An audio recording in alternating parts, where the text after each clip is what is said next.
ചില സ്ത്രീകൾ നമ്മളോട് പറയാറുണ്ട്, അവരെ ജീവിതം തകർത്തത് എൻ്റെ ഭർത്താവിൻ്റെ അമ്മയാണെന്നൊക്കെ പറയും. എൻ്റെ കരിയർ തകർത്തത്, എന്നെ പഠിക്കാൻ പറഞ്ഞയക്കാത്തത്, ജോലിക്ക് പറഞ്ഞയക്കാത്തത്, ഒരുപാട് മുടന്ത ന്യായം പറഞ്ഞുകൊണ്ട് എൻ്റെ ഫ്യൂച്ചർ ഭാവി തകർത്ത് കളഞ്ഞത് ഭർത്താവാണ്, ഭർത്താവിൻ്റെ അമ്മയാണെന്നൊക്കെ പറയുന്ന ആൾക്കാരെ നമുക്ക് കാണാൻ പറ്റും.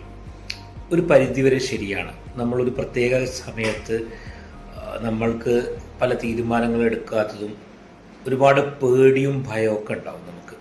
അത് കാരണം നമ്മൾ അത് ഒതുങ്ങി ജീവിക്കലാണ്, ആളുകൾ പറഞ്ഞത് കേട്ട് ജീവിക്കലാണ് ശരി എന്ന് വിശ്വസിച്ചിട്ട് നമ്മുടെ ഫ്യൂച്ചർ പോവുകയും നമുക്ക് കൂടുതൽ പഠിക്കാനോ അല്ലെങ്കിൽ ജോലിയിലേക്ക് എത്താനോ ഒന്നും പറ്റാത്തൊരവസ്ഥ ഒരുപാട് ആളുകൾക്ക് ഉണ്ടായിട്ടുണ്ട്. അതിൻ്റെ ഒരു ഫ്രസ്ട്രേഷനും ബുദ്ധിമുട്ടുകളൊക്കെ പലപ്പോഴും പല ആൾക്കാരും പല സമയങ്ങളിലായിട്ട് പ്രകടിപ്പിക്കാറുണ്ട്. ചില സ്ത്രീകൾ നമ്മൾ